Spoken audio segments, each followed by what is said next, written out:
Bismillahirrahmanirrahim. Innal hamdalillah nahmaduhu wa nasta'inuhu wa nastaghfiruh wa na'udzu billahi min shururi anfusina wa min sayyiati a'malina.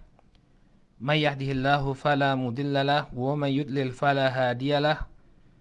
Ashhadu an la ilaha illallah wahdahu la syarika lah wa ashhadu anna Muhammadan abduhu wa rasuluh sallallahu alaihi wa ala alihi wa sahbihi wa man ittaba'a hudahu ila yaumiddin, amma ba'd. Ikhwani fiddin, saudaraku kaum muslimin yang semoga senantiasa dimuliakan oleh Allah. Alhamdulillah, puji dan syukur kita panjatkan kepada Allah Subhanahu wa taala atas segala nikmat yang telah Allah Subhanahu wa taala anugerahkan kepada kita semua, sehingga di kesempatan malam hari ini kembali Allah Subhanahu wa taala pertemukan kita dalam kajian sirah Khulafaur Rasyidin, di mana kita masih membahas sosok sahabat yang mulia Abu Bakar As-Siddiq radhiyallahu taala anhu. Saudaraku kaum muslimin yang dimuliakan oleh Allah, pada pertemuan yang terakhir kita telah membahas tentang keutamaan-keutamaan yang ada pada diri Abu Bakar As-Siddiq radhiyallahu taala anhu. Kita telah sebutkan bahwa banyak di antara para sahabat yang masuk Islam melalui perantaraan beliau. Di antaranya adalah sahabat Utsman ibn Affan radhiyallahu taala anhu. Demikian juga Talhah bin Ubaidillah dan juga Az-Zubair ibn Al-Awwam radhiyallahu taala anhum ajmain. Mereka masuk Islam melalui perantaraan dakwah yang dilakukan oleh Abu Bakar As-Siddiq radhiyallahu taala anhu. Demikian juga banyak di antara para sahabat yang berstatus budak, yang mereka kerap mendapatkan siksaan demi siksaan dari para pemuka Quraisy. Ini dibebaskan oleh Abu Bakar. Beliau telah menginfakkan harta beliau untuk membebaskan para sahabat yang kerap disiksa karena keimanan mereka. Demikian juga beliau radhiyallahu anhu adalah sosok laki-laki yang paling dicintai oleh Rasulullah. Ketika ada sahabat yang bertanya tentang siapa sosok yang paling dicintai oleh beliau alaihi salatu wassalam, maka beliau mengatakan Aisyah. Ya, jadi Aisyah adalah sosok yang paling dicintai oleh Rasulullah sallallahu alaihi wasallam. Lalu sahabat tersebut bertanya, "Minar rijal ya Rasulullah?" Kalau dari kalangan laki-laki siapa wahai Rasulullah? Jawabannya Abu Bakar As-Siddiq radhiyallahu anhu. Demikian juga beliau adalah sahabat yang paling utama di mata para sahabat lainnya. Seperti yang datang dalam hadis Abdullah ibn Umar radhiyallahu taala anhu, bahwa ketika Rasul sallallahu alaihi wasallam masih hidup, mereka membicarakan tentang siapa sahabat yang paling utama di tengah-tengah mereka. Maka mereka mengatakan bahwa yang paling utama, ya, yang pertama adalah Abu Bakar, kemudian Umar, kemudian Utsman radhiyallahu taala anhum. Kemudian juga beliau mengorbankan seluruh jiwa dan hartanya untuk Rasulullah. Seperti dalam kejadian perang Tabuk, di mana Abu Bakar Siddiq radhiyallahu anhu menginfakkan seluruh hartanya untuk jalan Allah Subhanahu wa taala, untuk dihabiskan di jalan Allah Subhanahu wa taala. Inilah saudaraku kaum muslimin yang dimuliakan oleh Allah Subhanahu wa taala, beberapa keutamaan dari sosok sahabat yang mulia Abu Bakar As-Siddiq radhiyallahu taala anhu. Baik, saudaraku kaum muslimin dimanapun anda berada, semoga Allah Subhanahu wa taala senantiasa menganugerahkan hidayah kepada kita. Sekarang kita akan bahas, ya, ini sesungguhnya masih membahas keutamaan Abu Bakar, tapi lebih spesifik, lebih khusus lagi. Kita akan bahas beberapa ayat Al-Quran yang diturunkan berkenaan dengan sosok Abu Bakar As-Siddiq radhiyallahu ta'ala anhu. Ya, jadi ternyata di sekian banyak ayat Al-Quran itu ada beberapa ayat yang diturunkan berkenaan dengan diri Abu Bakar As-Siddiq radhiyallahu ta'ala anhu. Tentunya ini merupakan suatu keistimewaan, ya. Bagaimana tidak? Ya, ayat Al-Quran diturunkan untuknya. Ayat Al-Quran diturunkan tentang diri beliau, dan penyebutannya adalah penyebutan yang penuh dengan pujian dan kebaikan. Pujian dan kebaikan. Tentu ini adalah keutamaan tersendiri bagi Abu Bakar As-Siddiq radhiyallahu ta'ala anhu. Oleh karena itu marilah kita simak ayat-ayat apa saja yang diturunkan oleh Allah Subhanahu wa taala berkenaan dengan sosok Abu Bakar As-Siddiq radhiyallahu taala anhu. Ya, tentunya ketika kita membaca Al-Qur'an ketemu ayat-ayat ini, tahu kita bahwa yang dimaksud dalam ayat ini adalah Abu Bakar As-Siddiq radhiyallahu taala anhu. Ayat yang pertama, barakallahu fikum, adalah firman Allah Subhanahu wa taala dalam surat At-Taubah ayat yang ke-40. Ya, At-Taubah ayat yang ke-40. Dan ini sudah kita jelaskan ya ketika membahas tentang julukan-julukan atau gelar-gelar yang ada pada sosok Abu Bakar Siddiq. Di antaranya beliau dikenal sebagai apa? As-Sahib. As-Sahib. Ya, sosok yang menemani. Nah, ini diambil dari firman Allah Subhanahu wa taala dari surat At-Taubah ayat yang ke-40, di mana Allah Subhanahu wa taala berfirman, "Illa tansuruhu faqad nasarahu Allah idh akhrajahu alladhina kafaru tsani tsnaini idh huma fil ghar idh yaqulu li sahibihi la tahzan innallaha ma'ana." Jika kalian tidak memberikan pertolongan kepadanya, ini kepada Rasul sallallahu alaihi wasallam, maka sesungguhnya Allah Subhanahu wa taala telah menolong Rasul sallallahu alaihi wasallam. Kapan itu? Idz akhrajahu alladziina kafaru tsani tsnaini idz huma fil ghar. Yaitu ketika orang-orang kafir, yakni kaum musyrikin Makkah, mengeluarkan ya beliau dari Makkah. Dan ketika itu beliau menjadi salah satu dari dua orang yang berada di dalam gua. Ya, ketika itu Nabi Shallallahu Alaihi Wasallam berhijrah ke Madinah, namun sebelumnya beliau bersama Abu Bakar As-Siddiq bersembunyi di gua Thaur. Ya, ketika itu rombongan kaum musyrikin yang mencari beliau berdua telah berada di muka gua. Ya, ketika itu Abu Bakar As-Siddiq melihat kaki-kaki mereka. Kemudian Nabi Shallallahu Alaihi Wasallam mengetahui kekhawatiran Abu Bakar As-Siddiq radhiyallahu taala anhu, maka kemudian Nabi alaihi salatu wasallam mengatakan, la tahzan innallaha ma'ana. Idh yaqulu li sahibihi la tahzan innallaha ma'ana. Ya, ketika dia mengatakan kepada temannya, janganlah engkau bersedih, janganlah engkau berduka cita. Ya, innallaha ma'ana, sesungguhnya Allah Subhanahu wa taala bersama kita. Barakallahu fikum. Ya, ini ayat berkenaan dengan Abu Bakar As-Siddiq yang menemani Rasul sallallahu alaihi wasallam dalam perjalanan hijrah beliau. Ini ayat yang pertama, ya. Surat apa? At-Taubah ayat yang ke-40. Kemudian ayat yang kedua, ya, disebutkan oleh para ulama bahwa di antara ayat Al-Quran yang turun berkenaan dengan Abu Bakar As-Siddiq adalah firman Allah dalam surat Al-Lail ayat yang ke-17 sampai ayat yang ke-21.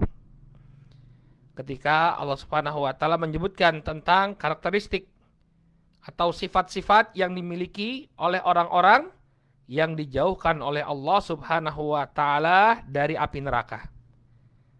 Kata Allah Subhanahu wa taala, "Wa sayujannabuhal atqa alladzi yu'ti malahu yatazakka wa ma li ahadin indahu min ni'matin tujza illa ibtigha'a wajhi rabbihil a'la wa la sawfa yarda."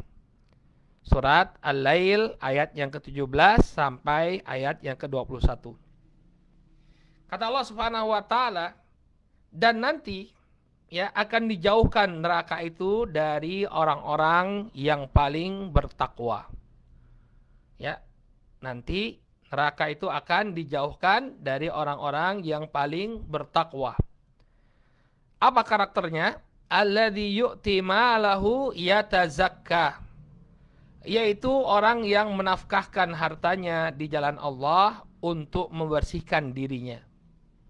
Jadi dia menafkahkan hartanya, memberikan hartanya untuk membersihkan diri. Dia berikan itu di jalan Allah Subhanahu wa taala. Qala wa ma li ahadin indahu min ni'matin tujza. Padahal tidak ada seorang pun ya yang memberikan suatu nikmat kepadanya yang harus dia balas.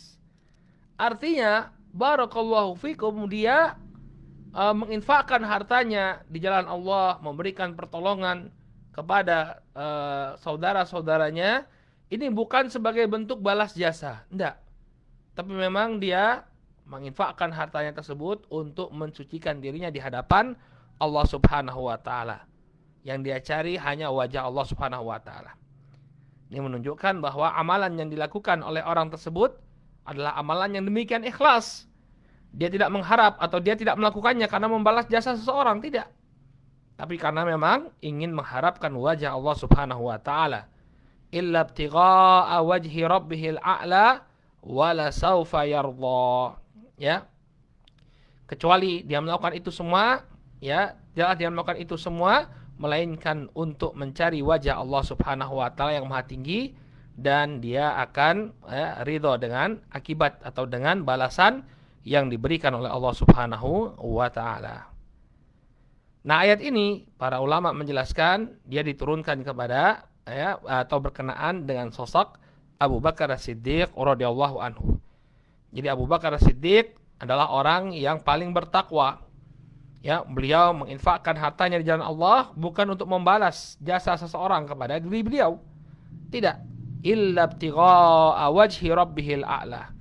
Tidaklah beliau memberikan bantuan melainkan hanya untuk mencari wajah Allah Subhanahu wa taala. Mencari wajah Allah Subhanahu wa taala. Ya. Disebutkan oleh Al-Imam Ibnu Katsir rahimahullahu taala, ya, dalam tafsir beliau terhadap rangkaian ayat ini, kata beliau, wa qad dzakara ghairu wahidin minal mufassirin anna hadhil ayat nazalat fi Abi Bakar As-Siddiq. Banyak di antara para ulama ahlu tafsir yang menyebutkan bahwa ayat-ayat ini diturunkan berkenaan dengan Abu Bakar As-Siddiq radhiyallahu taala anhu. Hatta inna ba'dahum hakal ijma' minal mufassirin ala dzalik. Sampai-sampai sebagian di antara mereka ya mengatakan bahwa para mufassirin ijma'. Mereka menukilkan ijma', kesepakatan para ulama bahwa ayat ini berkenaan dengan siapa? Abu Bakar As-Siddiq radhiyallahu taala anhu. Ya, hatta inna ba'dahum hakal ijma' minal mufassirin ala dzalik. Baik. Qala, kemudian berkata Imam Ibnu Katsir, wala syakka annahu dakhilun fiha wa aulal ummati bi umumiha. Ya. Maka tidak diragukan lagi bahwa beliau termasuk ke dalamnya. Maksudnya Imam Katsir begini, ya, artinya walaupun ayat ini, kalau toh ayat ini ya sifatnya umum. Ya, sifatnya umum bahwa orang-orang yang memiliki sifat seperti yang disebutkan dalam ayat ini dia akan mendapatkan ridho dari Allah Subhanahu wa taala dan dijauhkan dari api neraka. Akan tetapi Abu Bakar menjadi sosok yang paling utama untuk dimasukkan dalam golongan tersebut. Ya, jadi menurut para ulama, kalau misalnya mereka tidak setuju mengatakan bahwa ayat ini hanya berkenaan dengan Abu Bakar As-Siddiq, nggak apa-apa, nggak jadi masalah. Tapi tetap apa? Tetap saja Abu Bakar As-Siddiq menjadi orang yang paling utama, ya, orang yang paling pertama dan utama untuk dimasukkan dalam golongan ini. Ini golongan yang dijauhkan dari api neraka. Karena beliau telah menginfakkan hartanya semata-mata mengharapkan wajah Allah Subhanahu wa taala. Makanya kata beliau, wala syakka annahu dakhilun fiha. Dan tidak diragukan lagi bahwa Abu Bakar As-Siddiq ya pertama kali diprioritaskan beliau untuk masuk ke dalamnya, ya, wa aulal ummati bi umumiha, dan ya dan beliau adalah umat yang paling utama untuk masuk ke dalamnya. Fa inna lafdhaha lafdzul umum, karena sesungguhnya lafadznya bersifat umum. Jadi walaupun lafadznya bersifat umum, namun orang yang paling berhak untuk masuk ke dalam ayat ini adalah Abu Bakar As-Siddiq. Ya, beliaulah orang yang menginfakkan hartanya hanya mengharap wajah Allah Subhanahu wa taala, sehingga beliau layak untuk dijauhkan dari api neraka. Ya. Ini ayat yang kedua yang diturunkan berkenaan dengan sosok Abu Bakar As-Siddiq radhiyallahu taala anhu. Taib. Kemudian ayat yang ketiga. Ya. Ayat yang ketiga yang diturunkan berkenaan ya dengan Abu Bakar As-Siddiq radhiyallahu anhu adalah firman Allah Subhanahu wa taala dalam surat Ali Imran ayat yang ke-181. Ya. Firman Allah dalam surat Ali Imran ayat yang ke-181. Ya, di mana Allah Subhanahu wa taala berfirman, "Laqad sami'allahu qaulal ladzina qalu innallaha faqirun wa nahnu aghnia. Sanaktubu ma qalu." Kata Allah Subhanahu wa taala, sesungguhnya Allah Subhanahu wa taala telah mendengar ucapan ya orang-orang yang mengatakan innallaha faqir wa nahnu aghnia. Sesungguhnya Allah Subhanahu wa taala itu miskin. Allah Subhanahu wa taala itu fakir. Wa nahnu aghnia, dan kami adalah orang-orang kaya, kata mereka. Sanaktubu ma qalu, maka kami akan tuliskan apa yang mereka katakan. Ya, ayat ini ya diturunkan berkenaan dengan sosok Abu Bakar As-Siddiq radhiyallahu anhu. Bagaimana kisahnya? Ketika itu ya Abu Bakar As-Siddiq radhiyallahu taala anhu mendengar ya ucapan sebagian dari orang-orang Yahudi ketika Allah Subhanahu wa taala menurunkan firman-Nya, "Man dzalladzi yuqridullaha qardan hasana wa yudha'ifahu lahu ad'afan katsira." Allah Subhanahu wa taala berfirman, siapakah yang mau memberikan pinjaman kepada Allah dengan pinjaman yang baik, maka Allah akan melipat gandakan pembayaran kepadanya dengan lipat ganda yang demikian banyak. Ya, jadi Allah Subhanahu wa taala di sini menjanjikan barang siapa yang berinfak di jalan Allah Subhanahu wa taala, ya, seakan-akan dia memberikan pinjaman kepada Allah, dan Allah Maha Kaya ya. Jangan kemudian terpikirkan di tengah-tengah kita bahwa Allah butuh pinjaman kita, tidak. Ya, yang butuh atau yang memerlukan, mohon maaf ya, yang memerlukan untuk berinfak di jalan Allah adalah kita yang memerlukan itu ya, karena kita memerlukan balasan dari Allah Subhanahu wa taala ya, memerlukan balasan dari Allah Subhanahu wa taala, memerlukan pahala yang ada di sisi Allah Subhanahu wa taala ya. Namun orang-orang Yahudi mereka mengira man dalladzi yuqridullaha qardan hasana, siapa yang mau memberikan pinjaman kepada Allah. Kesannya muncul di tengah-tengah mereka karena mereka tidak mensucikan Allah Subhanahu wa taala, karena mereka tidak memuliakan Allah Subhanahu wa taala, mereka menganggap Allah itu butuh pinjaman. Ya. Kalau bahasa kitanya apa? Butuh hutang. Orang yang butuh hutang berarti orang miskin, kata mereka. Maka mereka melecehkan Allah Subhanahu wa taala. Allah tuh butuh pinjaman kita. Maka mereka mengatakan innallaha faqirun wa nahnu aghnia. Sesungguhnya kami ini fakir, Allah Subhanahu wa taala itu fakir. Yang kaya itu kita. Maka ini ya menimbulkan kemarahan pada Abu Bakar ketika mendengar orang-orang Yahudi tadi mengatakan bahwa innallaha faqir wa nahnu aghnia. Ya, sesungguhnya Allah adalah fakir, kami ini orang-orang kaya. Marahlah Abu Bakar. Maka kemudian dia pun memukuli orang Yahudi yang mengatakan ucapan nista tersebut. Maka mereka pun, orang-orang Yahudi ini, mengadu kepada Rasul sallallahu alaihi wasallam. Lalu kemudian turunlah ayat yang membela Abu Bakar As-Siddiq radhiyallahu taala anhu. Laqad sami'allahu qaulal ladzina qalu innallaha faqir wa nahnu aghnia. Sanaktubu ma qalu. Ya, sesungguhnya Allah telah mendengar perkataan orang-orang yang mengatakan sesungguhnya Allah itu fakir dan kami adalah orang-orang kaya. Maka kami akan tuliskan apa yang mereka katakan. Maksudnya kami akan balas mereka sesuai dengan apa yang mereka ucapkan, ucapan-ucapan nista mereka.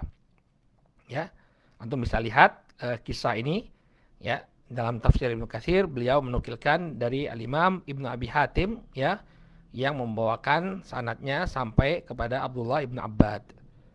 Baik, ya, ini ayat yang ketiga yang berkenaan dengan sosok Abu Bakar As-Siddiq radhiyallahu taala anhu. Kemudian barakallahu fikum ayat yang keempat. yang berkenaan dengan sosok Abu Bakar As-Siddiq radhiyallahu taala anhu adalah firman Allah Subhanahu wa taala dalam surat An-Nur ayat yang ke-22.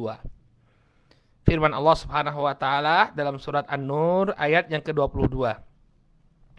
Di mana Allah Subhanahu wa taala berfirman, "Wala ya'tali ulul fadli minkum was-sa'ah an yu'tu ulil qurba wal masakin wal muhajirina fi sabilillah wal ya'fu wal yasfahu ala tuhibbuna an yaghfirallahu lakum wallahu ghafurur rahim."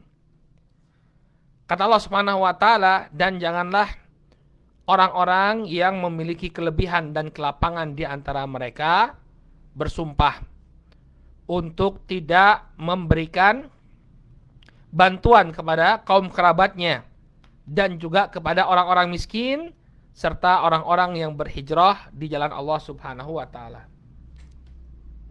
Janganlah orang-orang yang memiliki kelebihan dan kelapangan di antara kalian bersumpah untuk tidak memberikan bantuan kepada kaum kerabatnya, kepada orang-orang miskin dan juga orang-orang yang berhijrah di jalan Allah. Wal ya'fu wal yasfahu, hendaknya dia memaafkan dan berlapang dada. Ala tuhibbuna an yaghfirallahu lakum, tidakkah kalian menginginkan Allah Subhanahu wa taala mengampuni kalian? Wallahu ghafurur rahim, dan Allah Subhanahu wa taala Maha Pengampun lagi Maha Penyayang. Nah, ini juga ayat yang berkenaan dengan sosok Abu Bakar As-Siddiq radhiyallahu anhu.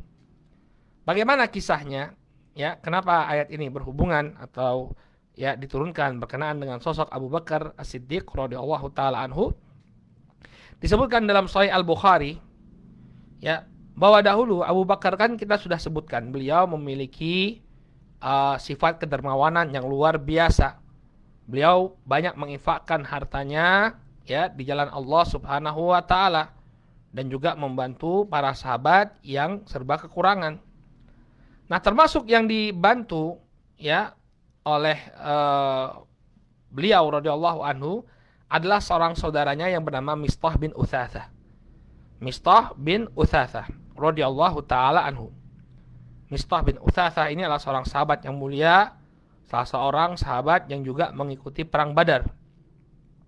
Nah, dalam Sahih Al-Bukhari disebutkan bahwa suatu ketika ya Aisyah radhiyallahu taala anhu, putrinya Abu Bakar As-Siddiq, ini pernah tertinggal dalam peperangan.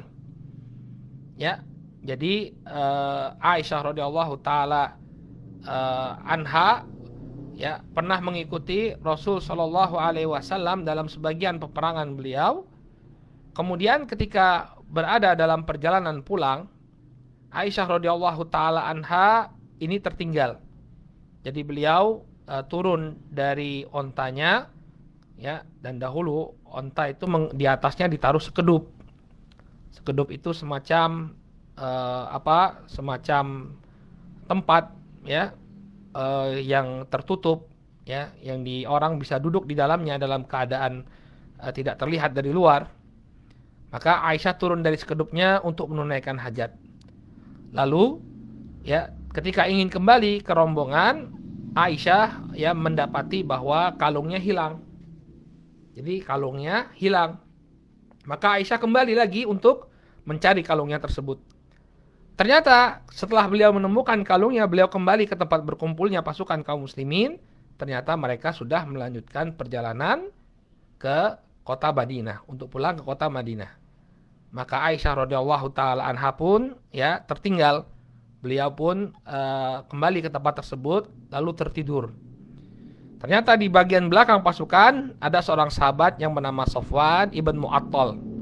Maka Safwan bin Mu'attal mendapati Aisyah radhiyallahu taala anha tertinggal dari pasukannya Rasul sallallahu alaihi wasallam.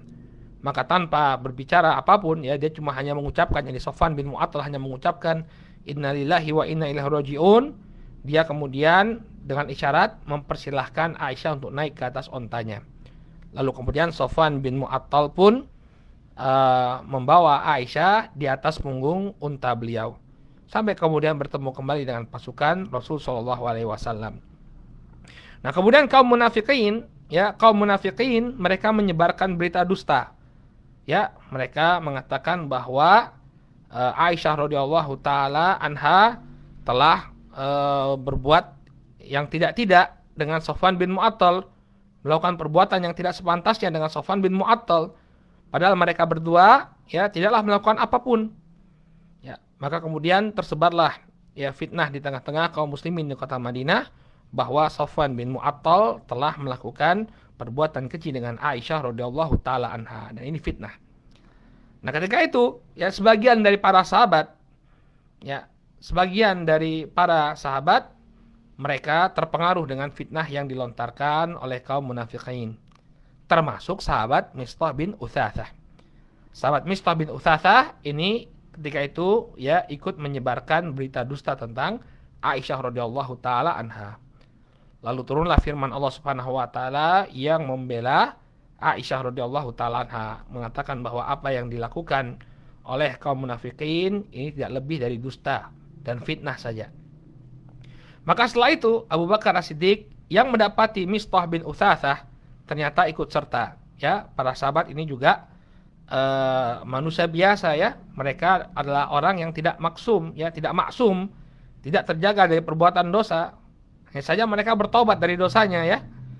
Ya, akan tetapi ya karena begitu mengetahui bahwa Mistah bin Utsatsah ini ikut menyebarkan berita dusta tentang putri beliau Aisyah radhiyallahu taala anha, maka Abu Bakar pun murka kepada Mistah bin Utsatsah. Kenapa? Karena Mistah bin Utsatsah ini hidupnya ditunjang oleh Abu Bakar, oleh infak dari Abu Bakar Siddiq. Ya, antum bagaimana misalnya ada orang yang selama ini antum berikan nafkah, tiba-tiba ya dia menebarkan berita buruk tentang keluarga antum misalnya. Ya, itu kan namanya apa? Menikam dari belakang. Ya, maka wajar kemudian Abu Bakar Siddiq marah kepada Mistah bin Utsatsah. Lalu Abu Bakar bersumpah bahwa dia tidak akan memberikan infak lagi kepada Mistah bin Utsatsah. Lalu turunlah firman Allah Subhanahu wa taala, "Wala ya'tali ulil fadl minkum was-sa'ah an yu'tu ulil qurba wal masakin wal muhajirin fi sabilillah." Allah melarang Abu Bakar Siddiq ya. Kata Allah Subhanahu wa taala, janganlah orang-orang yang memiliki kelebihan dan kelapangan di antara kalian sampai bersumpah bahwa dia tidak akan memberikan bantuan. Ya, padahal orang yang diberikan bantuan itu adalah karib kerabatnya. Ya, dan dia juga miskin dan juga seorang muhajir fisabilillah. Ini keadaannya Mistah bin Utsatsah. Ya, apalagi beliau termasuk sahabat yang mengikuti perang Badar. Taruhlah dia telah melakukan perbuatan ya yang tidak pantas ya, ikut menyebarkan fitnah tersebut, tapi dia telah bertobat dan telah dihukum pula. Ya, telah dihukum ya. Jadi Mistah bin Utsatsah ini termasuk yang dihukum oleh Rasulullah sallallahu alaihi wasallam. Maka kemudian kata Allah, wal ya'fu wal yasfahu. Ya, maka hendaknya dia memaafkan dan berlapang dada. Ala tuhibbuna an yaghfirallahu lakum. Tidakkah kalian suka Allah Subhanahu wa taala mengampuni dosa-dosa kalian? Tentu kata Abu Bakar, bala, tentu saja. Ya, siapa yang tidak suka untuk diampuni dosa-dosanya oleh Allah Subhanahu wa taala? Wallahu ghafurur rahim, dan Allah Subhanahu wa taala Maha Pengampun lagi Maha Penyayang. Akhirnya Abu Bakar Siddiq membatalkan sumpah beliau, kemudian beliau pun memberikan nafkah kepada sahabat Mistah bin Utsatsah. Ya. Jadi ini sikapnya Abu Bakar Siddiq yang beliau langsung melaksanakan apa yang diperintahkan oleh Allah Subhanahu wa taala untuk memberikan maaf dan juga ya untuk memberikan maaf dan berlapang dada. Baik, inilah saudaraku kaum muslimin yang dimuliakan oleh Allah Subhanahu wa taala, beberapa ayat yang diturunkan berkenaan dengan sosok Abu Bakar As-Siddiq radhiyallahu taala anhu. Ya, mudah-mudahan apa yang kita sebutkan ini ya bisa menjadi keteladanan yang bisa kita tiru dari sosok beliau radhiyallahu taala anhu, ya, bagaimana ketegasan beliau dalam membela agama Allah Subhanahu wa taala dan bagaimana cepatnya beliau rujuk terhadap apa yang diperintahkan oleh Allah Subhanahu wa taala. Yang mudah-mudahan kita bisa meneladani sosok Abu Bakar As-Siddiq radhiyallahu taala anhu. Taib nakif ilahuna, kita cukupkan dulu sampai di sini. Mudah-mudahan yang disampaikan bermanfaat bagi semua. Mari kita tutup pertemuan kita di malam hari ini dengan doa kafaratul majlis. Ya, subhanakallahumma wa bihamdika asyhadu an la ilaha illa anta astaghfiruka wa atubu ilaik. Insyaallah kita lanjutkan pada pertemuan esok hari. Kita akan bahas tentang isyarat penunjukan Abu Bakar radhiyallahu anhu sebagai khalifah sepeninggal Rasul sallallahu alaihi wasallam. Wallahu taala alam bissawab.